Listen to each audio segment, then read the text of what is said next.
And like having that holistic view, and it's all like it needs to be easy. If it's not simple and if you can't like easily incorporate it, people don't stick to it. And like for longevity and your aging, you need to make habits that you do every day. Yeah.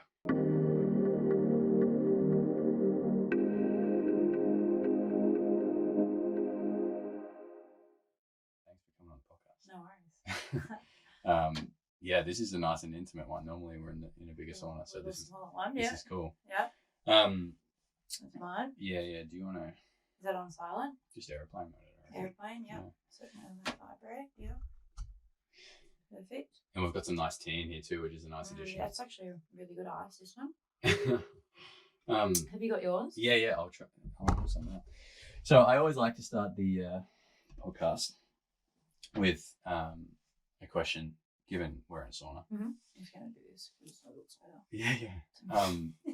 What's the sweatiest moment you've ever experienced? Hottest, sweatiest moment? Well, you asked me this question. I had to think about it for a while, but it would have been I was in Guatemala. There's like an active volcano outside of Guatemala City that we climbed. So we were like hiking this volcano. It was really humid, and like you're literally watching like lava flow down beside you. So that would have been the hottest. Were you sweating? Well, yes, and I was also wearing jeans. Like we had to wear jeans in case we fell over. Yes, it was very hot. But like that really muggy, unpleasant hot. Yeah. Do you know what I mean? Like that would be, that's definitely the hottest I've ever been, other than being in a sauna. Yeah. You're not wearing jeans in a sauna though. No. We once had a guy who he wanted to cut weight for a muscle comp, and so he got in the sauna in it was like a rubber suit.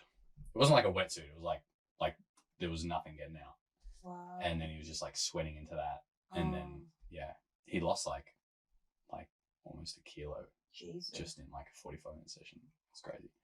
But he was also not drinking any water.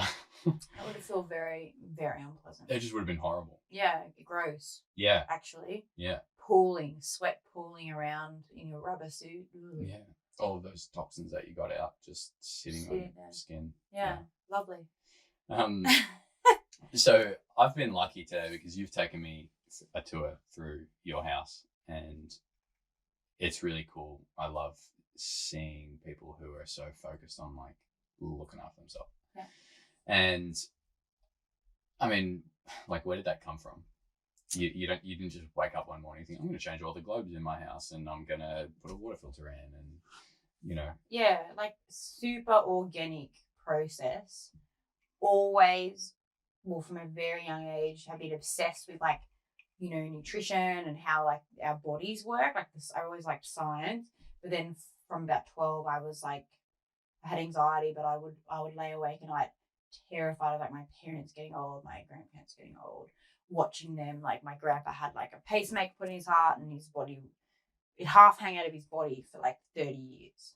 You know what I mean? Like, so my one pop died of dementia, or complications from dementia. So seeing all these things with aging, and like I didn't understand how, and like death, these horrible ways of dying, how I couldn't understand how people just accepted it.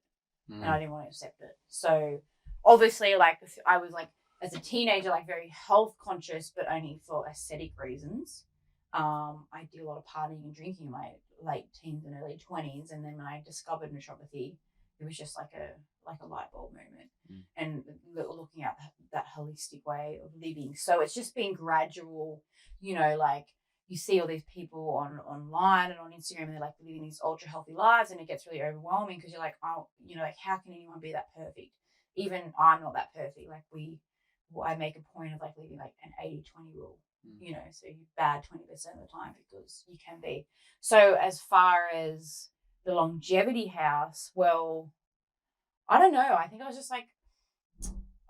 was walking and I just got the idea. I was like, we're buying this house. It's our house. We've only ever rented. Like, why don't we make it the healthiest house we can and show people? Because I haven't seen anything out there, like all the different information I would give my clients as far as ways to improve their health by adding like plants in the house or water filters and stuff. There was no like one spot where you could go and like look at all the things you can do in your house. So as soon as we got the house, I was like, this is what I'm doing, you know, and it just ties in perfectly with the rest of my business. I think people also think it's quite hard. Yeah. So, you know, like you said, you see on Instagram, there's all these people, they're like doing these sexy workouts in some room in their house, and it's all kitted out, and it's like, well, my house doesn't look like that. Yeah, exactly. Some old carpet on the floor. Yeah, and you're like, you're wearing your fancy workout clothes, like, you know, I've got my husband's old t-shirt and boxer shorts, you know. Like, and it doesn't have to be expensive. It doesn't have to be hard. You don't have to be perfect. And the good thing about like making your house healthy is you can come home and sit on your lounge and watch TV and reduce some of the impacts of living in a house, you know, will have on your body and improve your health. Like you don't, obviously I don't advocate just being a lazy couch potato, but you don't have to be this person that, you know, only eats pure organic, you know, grass-fed, kale, 10-kilometer away kale and things. Like we're going to want to eat naughty foods and we're going to want to have that balance. And I think if you get obsessive with being super healthy, then that creates stress, and stress is the biggest cause of aging and age-related disease. So like, do you see, like, what's the general consensus of how stressed people are at the moment? Like, horrific. Like terrible. 95% of my clients come in for health issues, not realizing that the cause of their health issue is stress. So when we look at, if I have a client that has like high blood pressure, high cholesterol, fatty liver disease, they're working 80 hours a week, they have high CRP and homocysteine levels, which are markers for like inflammation. And you're like, well, you give all these tablets, give all these things, but you're not, if you don't address that stress, you know, stress shuts down liver function. It damages your microbiome. It reduces the amount of nutrients you can absorb. It puts your body into a state of where you create too much cortisol for too long, and then you don't produce any at all, and you crash and burn. It dampens your immune system.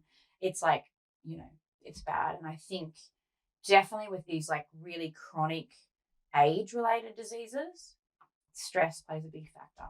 Cardiovascular disease for sure, diabetes, those kind of things. I mean, it's just a part of our world now. You know, I was in China recently, and over there you don't get social media on your phone, and I mean, you don't get a lot of things, but social media is one of them.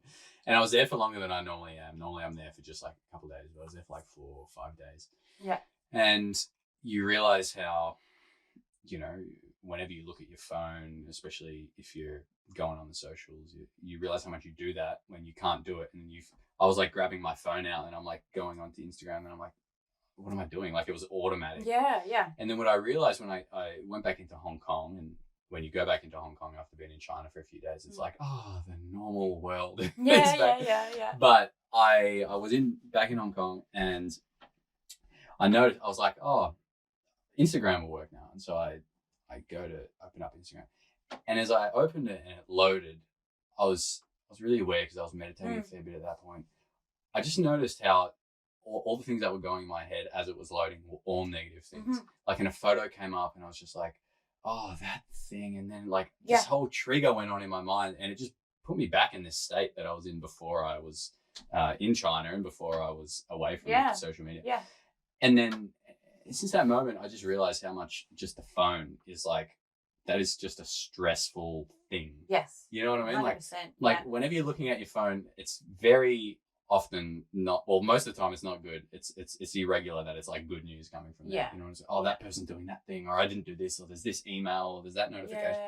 It's like, man. And so we've just got these like stress conducers in our pockets that we're just always looking at now. 100%. And, you know, like you said with the lights earlier, you know, the Australian government's going around and giving away free LED lights to put in the home. And you said, you know, if we all do that in 20, 30 years, we're going to see massive rates of suicide and depression because of all this unnatural light. And it's the same thing now. Like you're saying, there's all this stress in Australia. Everyone's stressed out. And I think the phone's a big part of that. 100%. and it's all happening kind of at the same time. Yeah. There's no break. There's no, and like when we look at like strategies for increasing longevity, and there's something called a telomere, and it's like it's like a cap on the end of your chromosome. The longer it is, the longer you live for, basically. And stress shortens that. But they found that mindfulness helps reduce the shortening of those. So if you're on your phone all the time, well, there's no mindfulness. There's no like just nothing, just sitting and nothing. You have that constant, your nervous system is constantly overloaded. Yeah, there's no break. Plus you're getting on social media, and like when you're swiping, you're getting little hits of dopamine. That has the same effect on your brain as doing a line of cocaine.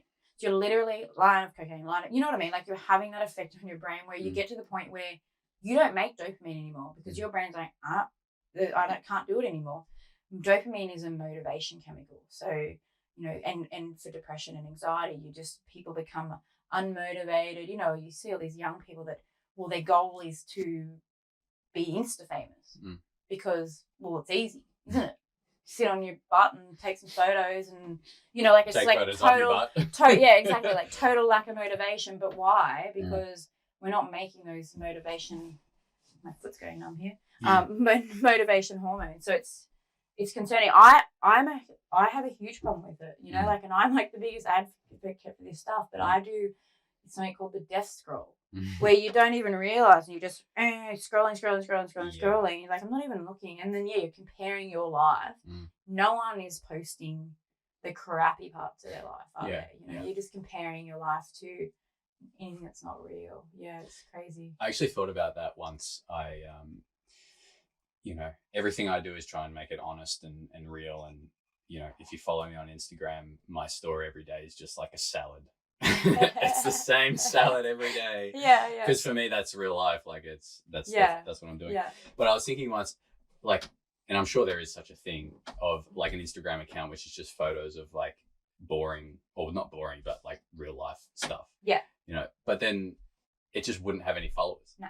And you'd never be able to, like, no one would follow you, or you'd never be able to find one that has that, because it's not like Instagram isn't geared in a way to get more people to follow. Exactly. Because it's just boring, uninspiring, not exciting to look at. If you want to make money on it, like I have a private Instagram and all it is bulldogs. Yeah. Like no one's following my bulldog Instagram, or like, the things me and my husband do together. No one really cares. Like they want, but obviously for me, I'm sharing like a lot of information. But yeah, you do. You want bright, pretty colors. You want things to inspire you or to de-spire you. Is that a word? Yeah, uninspire. Uninspire. Yeah.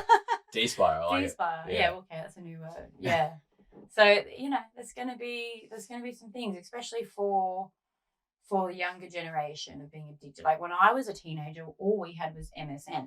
Do you know what I mean? Like MySpace didn't come out until I was like 19 years old. Yeah. So I didn't grow up with my brain developing with, like how many kids are going to be addicted to cocaine and drugs and like gambling and like things to get you high. You know what I mean? To give you that hit. Yeah, it's freaky.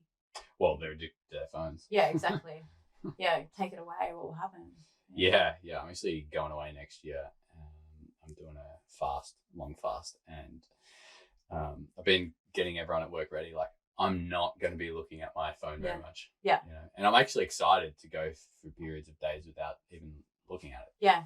You know what I mean? Yeah, totally. Even just looking at this thing now, I'm just like, I don't want to go in there. Yeah. Like there's just a bunch of stuff. But your brain's like, do it. Yeah, exactly.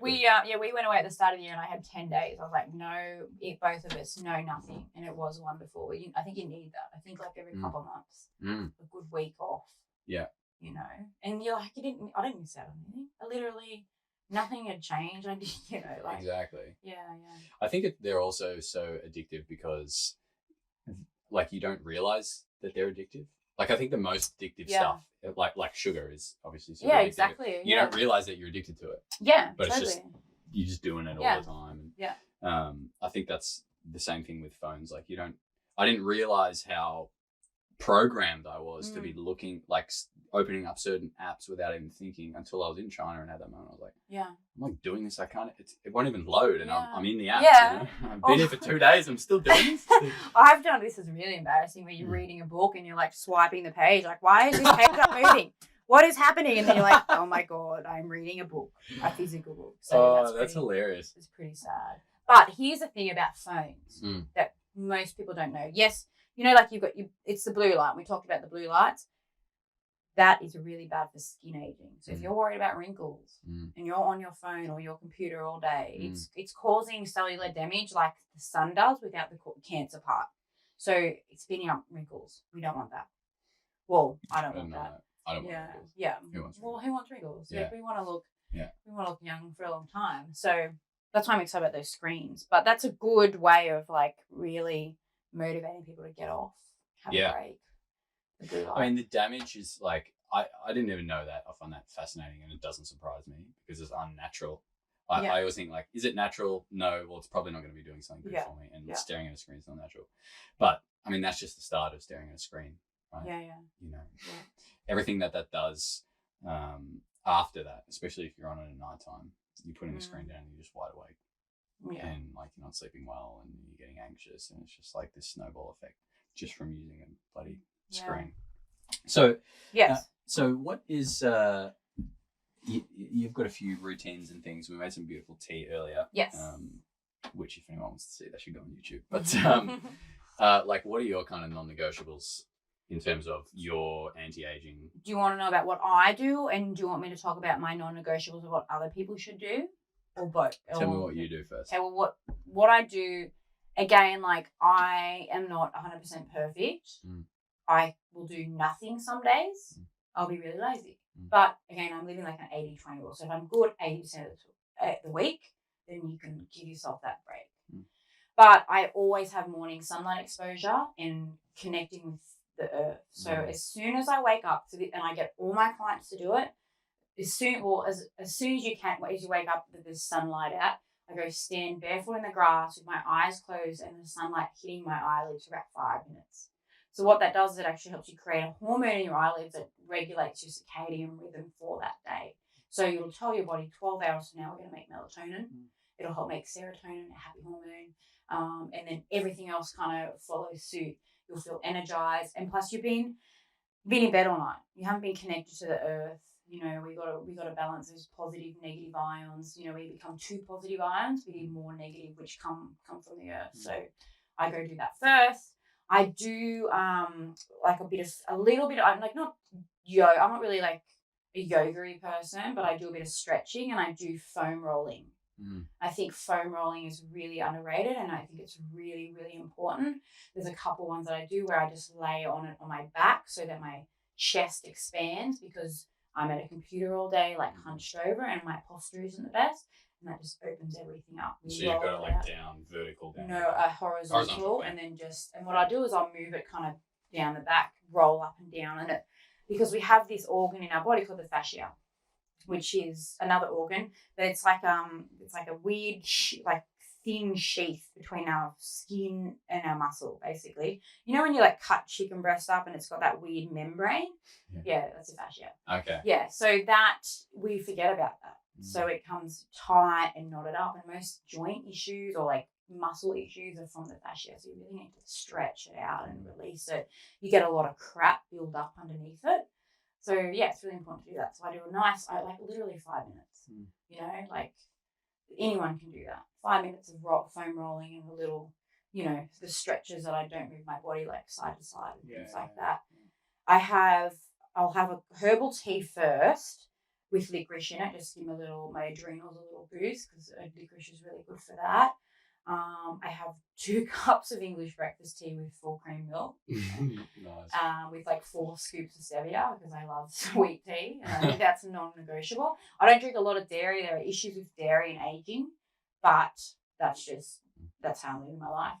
I take my supplements, which are liquid herbs. I do magnesium. I do a vitamin C. In this like really stressful world we live in, we have a high need for vitamin C. We store it in our adrenal glands. It's water soluble, so when you have it, if you don't need it in there, you will pee most of it out. So you want to like top up your levels.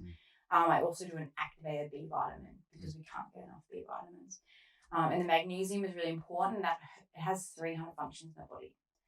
It helps you just focus, calm, nourish your nervous system for the day.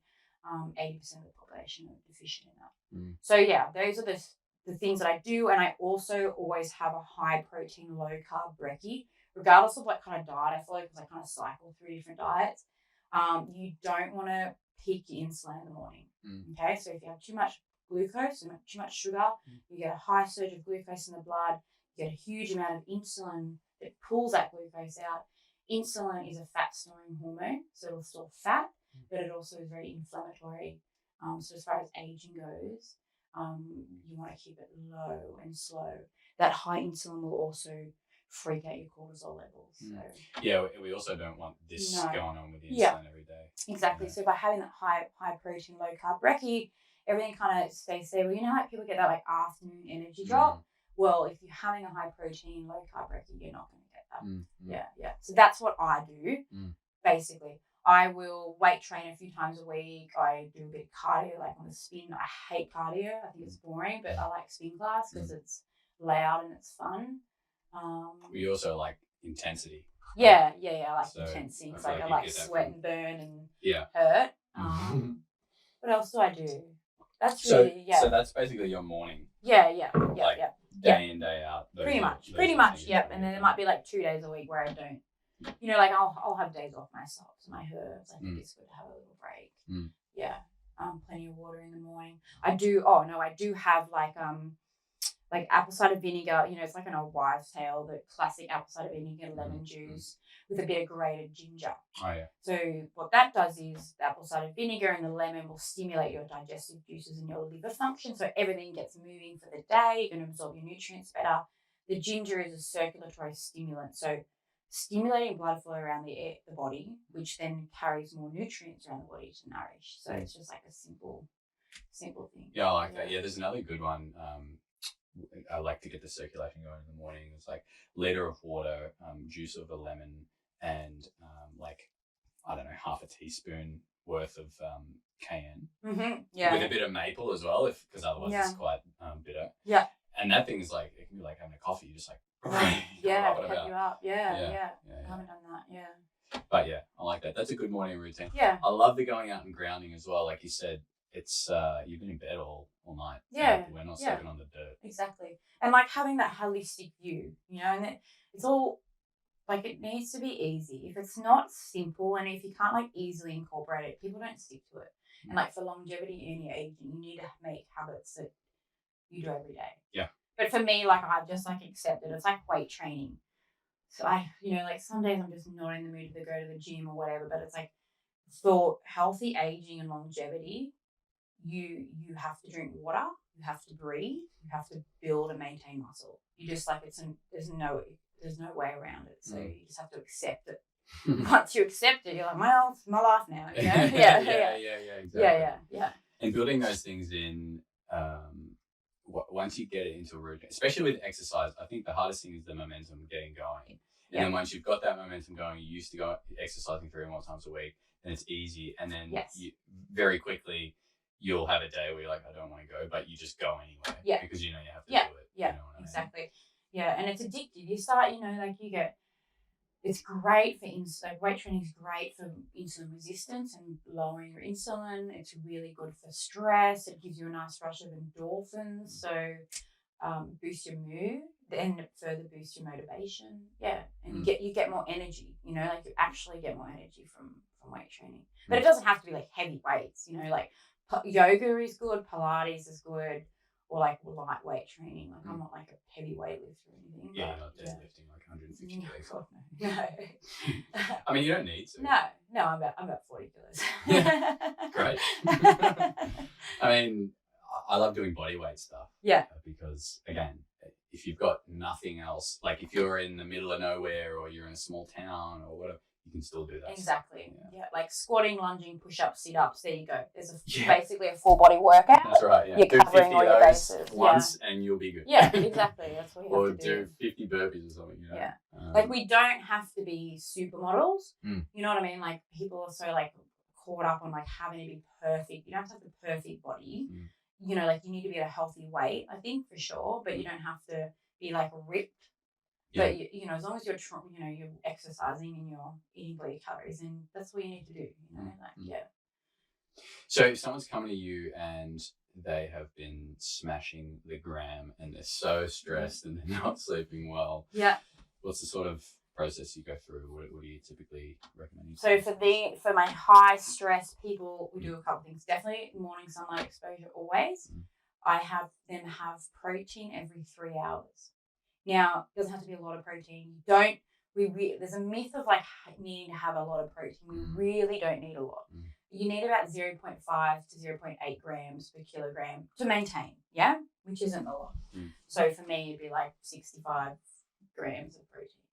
But they have a small amount of protein every 3 hours. It does two things. It works directly on the adrenal glands, so nourishing the adrenal glands and keeping our cortisol really stable. But it also helps keep the blood sugar stable, then therefore your insulin stable. So what I call something being low and slow. And the difference that just that makes for people is astonishing. So it'll be like you'll have your brekkie. It'll be like maybe some protein, some like fried eggs or some kind of protein with some wholemeal bread and some avocado or something, depending if there's weight loss involved or not.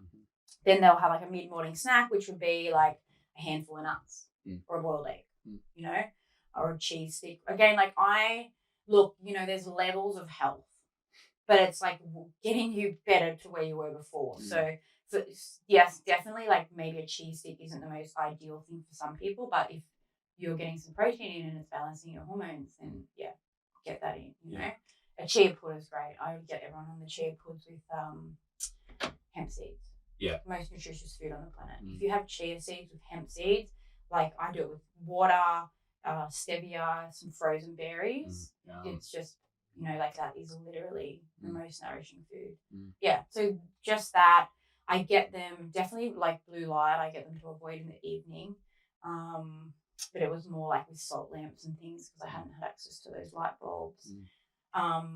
Lots of vitamin C, like 3 serves of vitamin C every day. So we will do that. I get them to do, again, like, I know there's like lots of naturopaths and things out there that prescribe lots of stuff. Like I've had clients come to me where they've left another naturopath's offers with $500 for products. Like that's not okay. Do you know what I mean? Like, totally. Like personally, I'm a supplement junkie and I'll spend all that on myself. But I think we can't be relying on that stuff. So you need to do it through food. So like vitamin C, well, put lemon juice in your water, drink that throughout the day, put lemon juice on all your savory meals, have some berries. There's like a couple serves. And then also the vitamin C, if you're having like lemon juice on your meal, that's going to enhance the absorption of iron and quite a few minerals. We need vitamin C to absorb iron or you won't absorb it. Yeah. It's like the precursor or something. Yeah. There's the iron like attached to the vitamin C. Yeah, carries it in. And then also I do get, like getting outside for some of my clients, like work full time, have kids, most of mine are women. Like to get them to have an hour of doing nothing is really hard. So like it's like a rule, like you have to have an hour, like 1 hour, which I think is bonkers, that they only get 1 hour a week of nothing time. Like kids, piss off. Yeah. Don't mind if I can swear. Husband, take the kids, lock the door, get some Netflix on if that's what you do. Like it's really sad though. Some women like I don't even know what to do. Go sit on the beach and drink a cup of tea or get a massage. One of my clients comes on a Saturday, so she gets her massage after seeing me because that's the only time she has, So it's just about really self-care and like showing for stress. Burnout is like showing yourself some love and that you deserve it. Epsom salt baths are really good too. I think that's so important. Even for blokes, I mean, like we're all working hard, right? We all want to bring home the bacon. Yeah. We all want to do well and you've got the pressure. Men have that pressure of providing and also there's that stigma around you talking about your feelings. Yeah. Like so you got to bottle it up, pretend everything's okay. Yeah, exactly. Yeah. And then you realize, I've experienced this in my own life, like I haven't actually done anything for myself in the last like week and a half. Yeah. No wonder I'm like feel like I can't add value to anyone else or help other people. Exactly. Yeah. You haven't filled your own cup up, like the saying goes. Yeah. And that's why I'm also really big on, like you said, like go out in the morning, even if it's just 10 minutes, stand on the grass, get some sun, drink some tea, whatever it is. That is your time. 100%. You know. Yeah. And if nothing else, at least you got 10 minutes that day for you. Yeah, exactly. Because a lot of the time you may not get any time for yourself the rest of the day. Yeah. It's funny when I say it's like homework and they have to do it, like when like if they get rid of that guilt, you know, like you have to.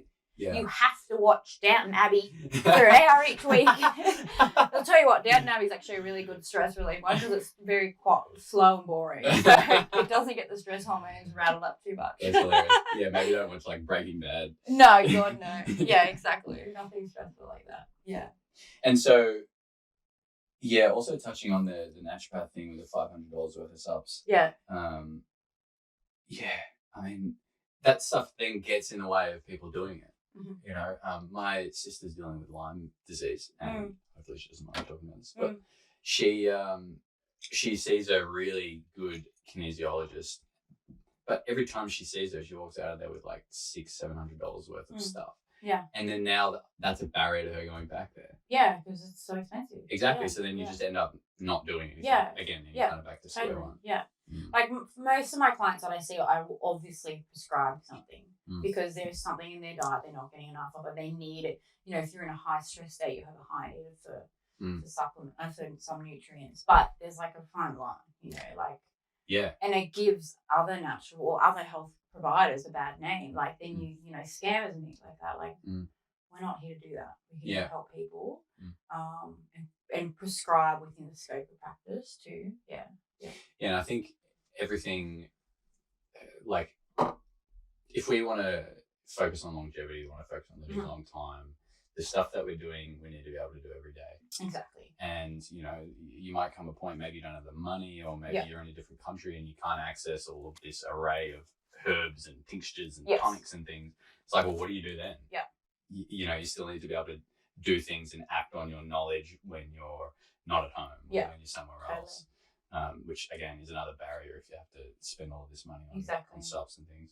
So like definitely lifestyle, diet, of course, like lower carb, I think, like not limited gluten. 80% of the population have an immune reaction to gluten. So really most people should be avoiding gluten. But if you want to get next level with anti-aging longevity, then you need supplements. So I do like N-acetylcysteine, which is really cheap. And what is that? So N-acetylcysteine is an amino acid. It's a precursor to glutathione, which is like our mother antioxidant, which is created in the liver. You can get a glutathione supplement, but it's very poorly absorbed and utilized in the body. So it's better. Our bodies are really lazy. So you never want to give it the actual thing that it needs. You want to give it a precursor, so it has to do it itself. So by giving your body N-acetylcysteine, it does that. But so it's a potent antioxidant, supports the liver detoxification function. It helps with NRF2 pathway, which is like an enzyme in the cell that acts as a defense mechanism. So keeping the cells healthy and strong. It's really good for gut health, immune health, mental health. It just does everything. It's quite safe. In Australia, I think you have to have it like prescribed by a naturopath. But obviously overseas, you probably don't. But I would just be like, if you really want to take your anti-aging to the next level, the broccoli sprouts, you can eat those for sure. But you definitely want to get, if you're going to get a supplement, there's like a very few that actually have the activated I can't pronounce it, myrosinase in it that actually does the good things. So a lot of them, you know, there's a lot of companies out there real dodgy with their supplements. So what's the stuff with broccoli as well? When you cut it, it forms on it. There's another really powerful thing on there. I can't remember. Anyway, Rhonda Patrick always talks about it. Yeah, like sulforaphane. Sulforaphane. Yeah. So myrosinase is like the step to get to that, basically. Got it. Yeah. For lack of better description. Yeah. So do you consider those things to be like a biohack in a sense? Yes. Yeah.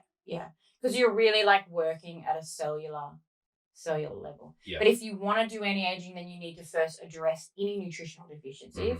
So like I would do like a course of high dose magnesium, a really good quality B vitamin, making sure you're getting enough vitamin D first, topping up your levels and then monitoring them, and then go into these like nutraceuticals, as we call them, that really, you know, work on a cellular level. For sure. Yeah. So you'd say if someone wanted to focus on anti-aging, first of all, get some tests and find out where your levels are at Yes. for a whole bunch of things. Yes, and definitely. then work on those, 100%. get them into the optimal level. Yeah. And then you're in a position and you've got the foundation to then do some extra to add the stuff extra stuff. Yeah. Yeah. That way you're saving money. Yeah. You're not. Otherwise, you take, like if you're trying to do too much at once, you're taking too many things. You're not going to do it.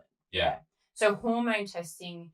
I mean, the issue like in Australia, there's very limited testing they'll do with Medicare to cover. It's free. Yeah. So you would go get like a full blood count. You'd get your liver enzymes.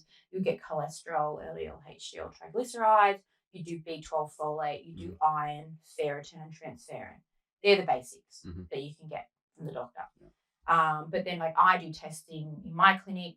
I do one called the Dutch test, which is like a dried urine analysis. It's the best test that you can get for looking at every hormone in your body. So we're talking all of your adrenal hormones, your whole HPA axis. So it's your adrenal hormones, your pituitary, and your thyroid, your testosterone, your DHEA, your sex hormone binding globulin. So really important for men's health.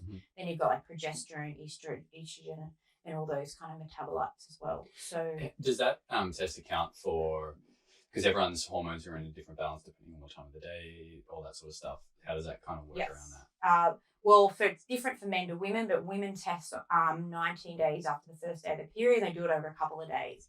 So you're doing it at different times of the day for over a few days. So you're getting a picture of what your cortisol is like at first thing in the morning and then the next time and then blah, blah, blah. Yeah. So it's probably the most accurate one. I think it's about, I do it for an external company, it's about $350, but it gives you a good base for where your hormones are at. Hormones, obviously, we want good hormones for healthy aging, and good balance. And good balance in hormones. Yeah. And, you're looking at, if you have poor liver function, then your hormones are going to be out of whack, Yeah. So then we've got the test done where we've done a whole bunch of things. We're at the optimal levels. Yep. Then you're talking about the broccoli sprouts. Yes. You're talking about that. The N-acetylcysteine. Yeah. Yes. And then I would do I would just always, again, if you're at biohacking level and you want to spend some money. Well, you got it. You got it. You got to spend the money, okay? Yeah. There's no getting around that if you're at that level. Yeah. Definitely, obviously, I love liquid herbs, turmeric, green tea supplements are really good. So is that like a how do they do that? Do they? Well, they extract the green tea, the how do I call them? Catechins. Yeah. Okay. So the catechins, you want about 600 milligrams of the, I can't remember, it's like ECGC or something. Anyway, so about 600 milligrams of those a day for anti-aging benefits. That would be about 30 cups of green tea. Okay. So you want to take, and this is from my research, while I did my degree, I studied through the Australasian Academy of Anti-Aging Medicine. So from the biggest, best research that they found for anti-aging supplements, that would be one. Milk thistle's fabulous. We want lots of antioxidants, alpha lipoic acid is really important, particularly for men's healthy aging, particularly for prostate health and that kind of male hormone side as well. Fish oil is a really big one. Most of us are deficient in omegas, obviously, because we don't eat a lot of fish. It takes years of supplementation to build up to a beneficial level. So, you would want to start taking fish oil pretty quickly. Is fish oil something where you need a precursor to get it working for you? Not necessarily, no, but most of the fish oils you buy on the market are terrible and they'll do more harm than good because it's the processing of the actual fish oil. Most of them oxidize before they even end up in a capsule and it will cause more damage. So you will I only recommend one brand called Nordic Naturals. You can get it from a health food shop. This is the way that they process it directly from the boat in Norway. For vegans, there is a phytoplankton one. I have to come back to you though on the name of it because I can't remember, to get those omegas. This is a stupid question. Is there a way to test if you're deficient in omegas? Yeah, I do. What is that test? That's going to test all your omegas. It'll test the balance too, because we have omega-3. There's omega-3 from vegetable sources, but it's not EPA and DHA, and they're the ones that we use in our brain. And then you've got omega-6 and omega-9. So we need all of them, but we need them in a certain balance. So yeah, there's a blood test you can get that can measure all of those and tell you what your levels are at. Can you get that from your doctor? Probably not. Maybe an integrative doctor. Yeah. Not for free. No. But you can, like, I do it from my clinic. Yeah.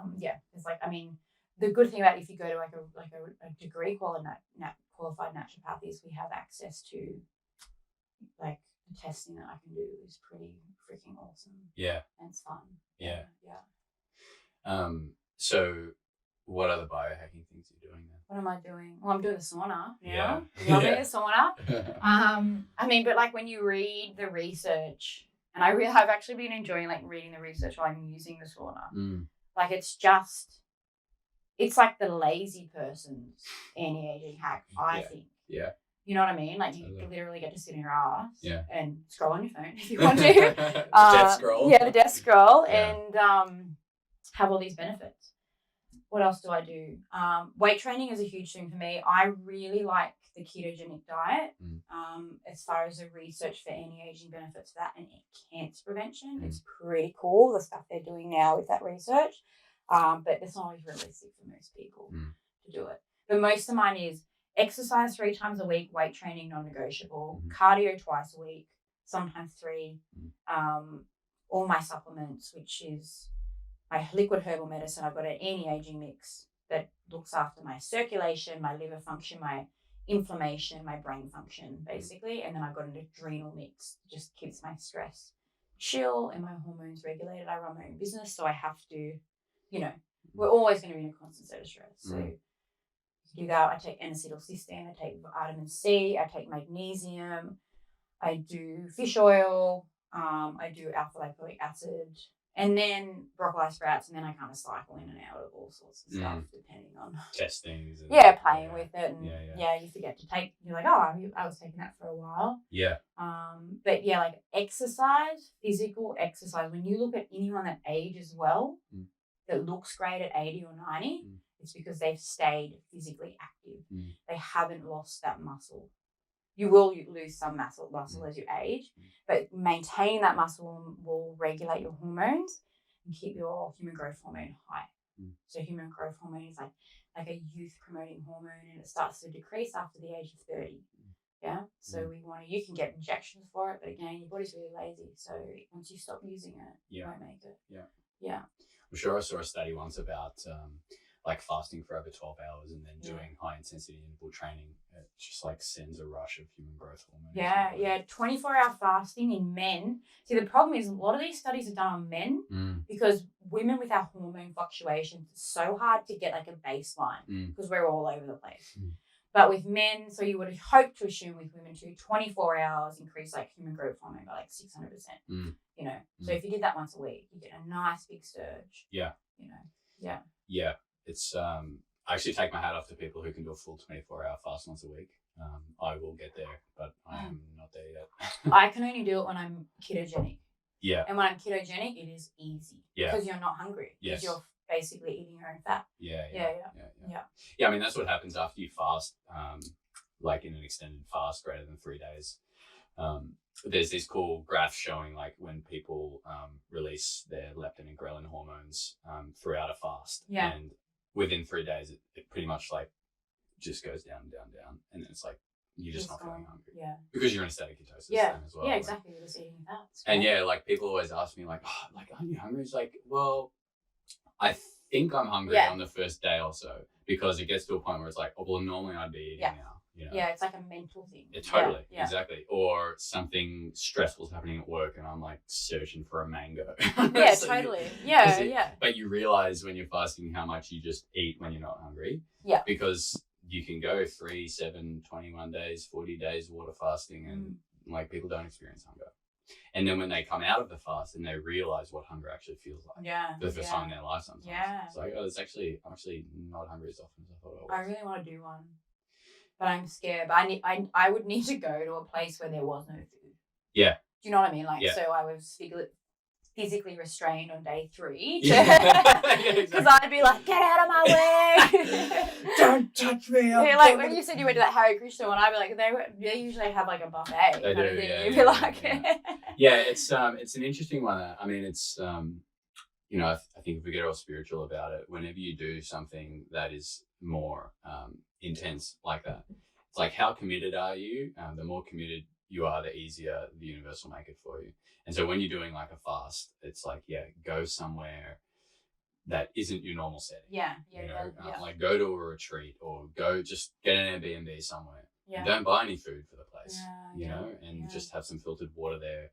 And then even if you're just staying in that one environment for those 2-3 days, resting, you're not going to be tempted to go and open the fridge and pull out some chia pudding you made yesterday. Because it's just not there. Yeah. You don't have that option. Kind of scrap of food. Exactly. Because you'll be searching for it. I'm bad at it because I work from home now. Like, if it's like procrastinating, so you're like, do some work, make a snack. Yeah. Like, don't eat the snack. Yeah. There's no snacks here. Luckily, I've stopped bringing food to the house unless it's for dinner. Like, I just sort of eat. Yeah. Yeah. I always find I'm like, I'll be at work. I mean, I'm snacking on healthy stuff. Like it's mangoes, or the most complex food I've been eating during the day recently has just been a simple salad. So it's like lettuce, tomato, capsicum, avocado. That's it. Yeah. If I'm snacking, it's on a mango, or it's on a peach, or it's on a papaya, or it's on a watermelon. But nonetheless, I'll be like, some problem will come up, and I'm trying to think of a solution, and then I'm searching for the food. Like, where's that watermelon? I'm gonna eat that whilst I'm thinking. Totally not hungry, but totally like, procrastinating, ruminating, which are the things that aren't great to do when eating, but it happens. Yeah. So what's the craziest thing you've done then in the pursuit of health? Because you just rattled off a whole bunch of things, and I'm like, you're doing a lot. Yeah. I feel like you would have had some interesting experiences. Yeah, like when you asked that, I was like, I don't think I have done anything too crazy, but they're like, well, it's not crazy for me. But I really like intravenous nutrient therapy. So where you're hooked up to an IV and they pump you full of, I get one with like zinc, B vitamins, magnesium, glutathione. Is that all in one? Mm-hmm. Cool. Yeah. And it's really cool because it bypasses your gut, so you absorb it straight away and it goes straight into the cells. So you have the most amazing sleep, and then the next day you wake up feeling really good. The issue is it's expensive, you know. Like, in an ideal world, if I was heaps wealthy, I'd be getting one like twice a month. But, you know, it's like $200. Yeah. Yeah. So I like that. Do you get a B12 injection? I don't, because I don't like the type of B12 they use. So they use a I can't ever pronounce it. Anyways. Cyanocabalamine or something. Pronunciation isn't my forte. Anyways, it's not an activated form of B12. So your body needs to do a whole bunch of processes to be able to use it. A lot of people don't even have that ability. They have something called MTHFR. Oh, yeah. Yep, so that genetic SNP that stops you from being able to utilize B12 or folate. So I prefer I get it's not a sublingual spray, but you spray it inside your cheeks, right? And it has almost the same bioavailability as an injection. Very close, minimal percentage difference, but it's activated. Yeah, so I would never get B12. That's a good tip, actually, because the mouth and the gums are like straight into the bloodstream. Yes, exactly. Yeah. Well. So the buccal it is. So subbuccal spray, more than the tongue. Yeah. So I think that brand that I get is MedLab. Yeah. So I cycle through the B12 because my mum, she a few years ago, she got paralyzed on her right side. Thought she was having a stroke. Turns out she was severely B12 deficient. You store your B12 in your liver. It takes about 4 or 5 years to become deficient. So if you're not, you have something in your gut called the intrinsic factor that allows you to absorb that B12. So if you don't have that, or you have MTHFR, you're slowly going to deplete that. And it's like some of the damage is irreversible. So if she gets really tired, she'll get really like dragging her leg. Do you know what I mean? Because it damages like the myelin sheath on the end of your nerves, things like that. That's a really important one you should test for. But when they test, usually the doctor will only test B12. You want to test for active B12. Yeah. Can you ask for that? Yes. Yeah. Yeah. If you ask for active B12 and B12, you can test. That's a really important one. If you're drinking a lot of alcohol, if you're vegan, you need to be on a B12 activated B12 supplement for sure. Yeah. Yeah. It's interesting that you said it can take 4 or 5 years to to become an issue. Yeah. I was listening to Joe Rogan's podcast the other day. He had, I can't remember the guy's name, but they were talking about the Game Changers documentary, and he was talking about the vegan honeymoon, which is where people go from eating crap to eating a vegan diet, and for a period of months they feel great. Because they've just made a positive change in their diet. But then things start to go wrong. Yeah, definitely. After time, if they don't know what they're doing. Yeah, exactly. Me and my husband did vegan for 2 years, like 7 years ago. I don't know if you ever saw that doco Earthlings. No, but I've heard about it. So I actually haven't seen it because I'm like, I'm like animals over humans. So like Peter told me, and I just like had a meltdown. Yeah. So we went vegan for 2 years. There's definitely benefits for it, but personally, from my experience of all the research I've done, I think we need a small amount of meat.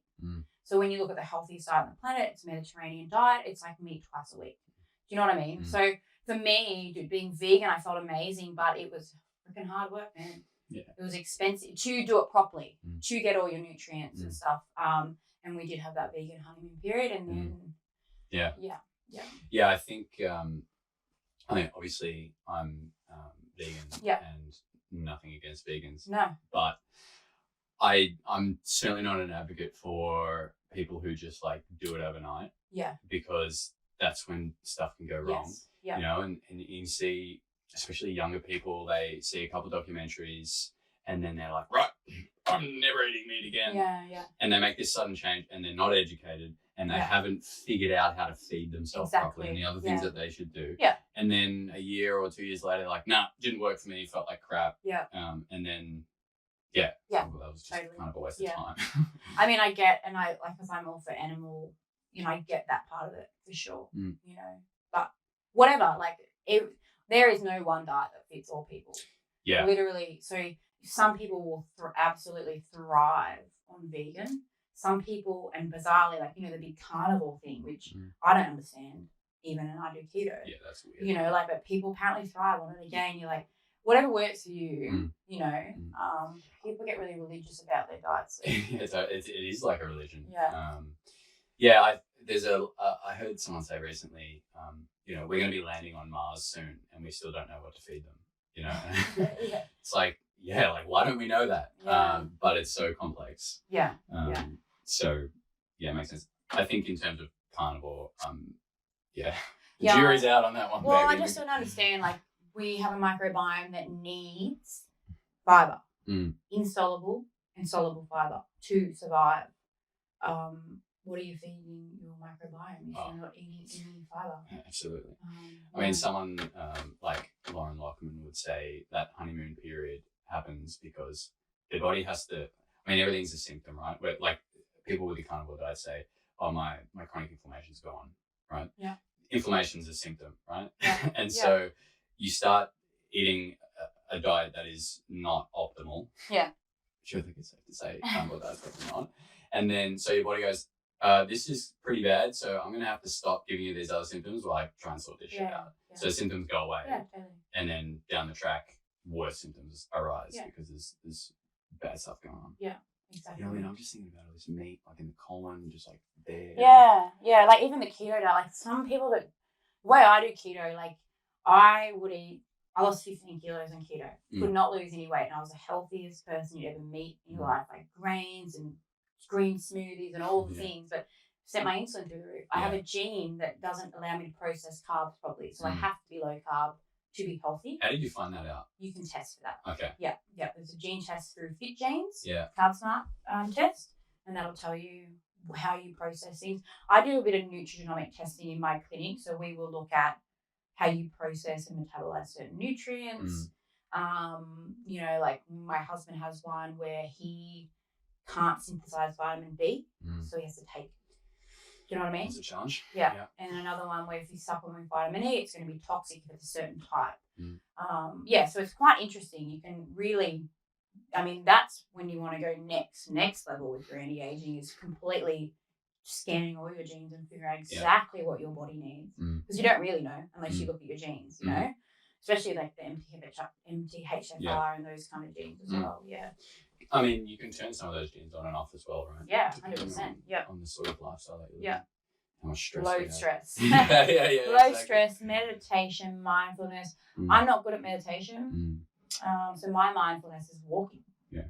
So it's active mindfulness, you know? You know what I think it is? I think it's just silence. Yes. Yeah. Like whenever I'm having dinner with my parents, I mean, we're an Italian household, so it's freaking loud. It's energetic, you know, and everything's happening at once. And sometimes I'm like, you know, I've been working all day, noise, constant stimulation. Like, I just need some silence. And I think we don't get enough silence. I think any form of silence for people who don't meditate it gives you a 100%. that. And you look at it again, like thousands of years ago, it wasn't these different frequencies of sound. It was birds. Exactly. And maybe someone screaming when they got eaten by a saber-toothed tiger. Yeah. You know what I mean? Like, but that's it. So like our body, to have that again, constant sound stimulation. Yeah. I realized that there's another thing I'm addicted to, Spotify, because it's just so good, and I'm a musician and I love music. But I realized after I started using Spotify that I was using it all the time. Yeah. Like you can go on your phone and you see what apps you use the most. Spotify is like 60% of my battery all the time. Because I was getting up and then I'd go for a walk and I put the music on. You know? And then it's music for my walk, and then I get in the shower and I'm taking my headphones out and I'm putting the phone on the bench, and then I'm having the shower, and then I'm walking around with the music playing, and then I'm driving to work, the music's on, and then I'm at work, I got the music. It's just music all day long. Yeah. Exactly. And then I just had this realization of like, well, once there wasn't music on, I was like, oh, this is actually really nice. Yeah, totally. You know, because you're just not getting any of that silence. Yeah. And I know, I can't listen to I'm just going to this daughter listening hearing the radio anymore because the people's voices annoy me. But I listen to 106.1, the classical radio station, and it is so wonderful. So it's just there's no talking. That's nice. You know, and it's just like classical music, and it does, like classical music does have an impact on our brain waves and relaxation. So you need some sound. Try that. Yeah, that's good. Spotify. I've got some good channels for you on Spotify. Yeah, you'll have to send me I listen to it in the sauna actually. Nice. Yeah, that'll be good. Yeah. I've got like a Zen playlist, which is good. Yeah. That's like really background, low level stuff. Yeah. Sometimes it's nice to just not have any music on. Totally. Get in the zone a bit more. Yeah. So if people want to find out more about you, where can they find you? So best place is Instagram. Yeah. Get on the gram, even though we're like talking about staying off social media. Don't go on social media, but find me there. But only go on there for me. It's at The Longevity Remedy. I've got my website. And I also have the Longevity House, but we kind of run those pages together so you can see more of the conversion of the house. Yeah, but the gram's the best way. Yeah, cool. Yeah, for anyone who wants I use Instagram for inspiration, and I find your channel on Insta is really good because there's always just like recipes or just some information about sleep or all these things that we've been talking about. Yeah. So definitely keep putting that out there because I think more people need those sort of Instagram pages in their Instagram account. Instagram. That's all. You should only follow one. Yeah. I promise I won't make you feel shit about your life. I don't think. I don't think so. Well, it's been a pleasure. Thanks for coming on. Thank you. Appreciate it. It was a pleasure to sort it out. Let's do it again. Definitely. Yeah.